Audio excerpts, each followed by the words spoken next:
تو آج کی کہانی ہے فاطمہ کے بارے میں، ایک نوجوان ماں جس کی دنیا اپنے 6 ماہ کے بیٹے احمد کے گرد گھومتی تھی۔ احمد کی مسکراہٹ اس کی زندگی کا حاصل تھی۔ ایک دن فاطمہ کو ضروری کام سے بازار جانا تھا۔ اس نے پوری تیاری کی اور احمد کو گود میں اٹھائے بازار کی طرف نکل گئی۔ فاطمہ ننھے احمد کو گود میں اٹھائے بازار کے ہجوم میں شامل ہو گئی، بے فکر اور خوش۔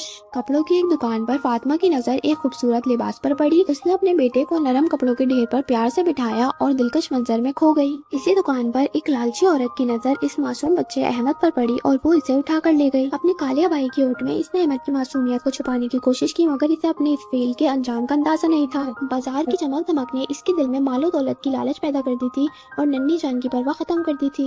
لباس کی خوبصورتی میں کھوئی فاطمہ آنے والے خطرے سے بے خبر تھی، لیکن اچانک اسے جیسے اپنے بیٹے کا خیال آیا اور اس کی نظر اس جگہ پر پڑی جہاں احمد کھیل رہا تھا، وہ خالی تھی۔ یہ بات اس کے دل پر بجلی بن کر گری۔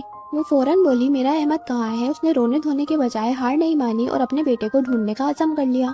سب سے پہلے وہ دکاندار کے پاس گئی۔ اس نے اس کو احمد کا حلیہ بتایا اور اپنے بیٹے کے بارے میں پوچھنے لگی، لیکن دکاندار نے صاف انکار کر دیا۔ گائس، کہانی میں بہت مزیدار سا ٹویسٹ آنے والا ہے، جب تک کے لیے لائک کامنٹ سبسکرائب ضرور کر دیں۔ ہر دکان پر پوچھنے کے بعد مایوسی کی لہر نے اسے اور زیادہ مضبوط کر دیا تھا اور وہ جان چکی تھی کہ اسے اپنی عقل کا استعمال کرنا ہوگا۔ لہٰذا اس نے ایک چال چلی، ایک ایسا اعلان جو کہ لالچی دلوں کو برقرار کر دے۔ فیشن ہاؤس پر 90% کپڑوں کی شاندار سے بازار کا لالچی ہجوم اس جھوٹی پیشکش کی طرف اس طرح لپکا جیسے کہ کوئی بھوکا نواله کی طرف جھپٹتا ہے۔ لیکن فاطمہ کی کہانی ابھی بھی ختم نہیں ہوئی تھی۔ اس نے اپنے چال کو اور زیادہ بچھایا اور دھیمی پیار بھری آواز میں ایک اور اعلان کیا۔ جب اس اعلان کی آواز سلمیٰ کے کانوں تک پہنچی تو اس نے سوچا کہ 1,00,000 روپے کا انعام، وہ بھی اس بچے کے لیے۔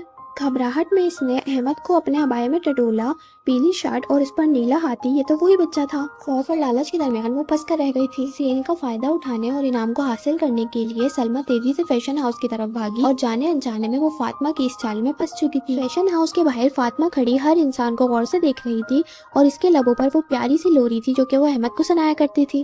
اس کی مانوس آواز نے عبائے میں چھپے احمد کو بے قرار کر دیا اور اس کے ننھے ہاتھ اپنی ماں کی طرف لپکنے لگے، اور پھر اس نے اپنی دھیمی سی آواز میں ماما کہا اور رونے لگا، جو کہ فاطمہ کے دل کے لیے پوری کائنات کی آواز تھی۔ ایک لمحہ بھی ضائع کیے بغیر اس نے اس جانب قدم بڑھایا اور اپنے بیٹے کو اس مکار عورت کے چنگل سے چھین لیا۔ میرا احمد کہتے ہی فاطمہ نے اپنے بیٹے کو سینے سے لگایا اور اس کی آنکھوں سے خوشی کے آنسو بہہ رہے تھے، اور وہ مکار اور لالچی عورت سلمیٰ سب کے سامنے بے نقاب ہو گئی اور بازار کے لوگوں کی نفرت بھری نظریں اس پر جم گئیں۔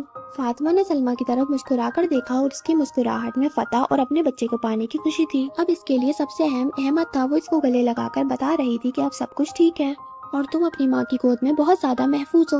شام ڈھل رہی تھی اور فاطمہ اپنے بیٹے کو لیے گھر کی طرف لوٹ رہی تھی اور اس کے دل میں سکون تھا۔ رات کی خاموشی میں احمد کو سلاتے ہوئے فاطمہ سوچ رہی تھی کہ آج اسے ایک ایسا سبق ملا جو کہ اسے زندگی بھر ہمیشہ یاد رہے گا۔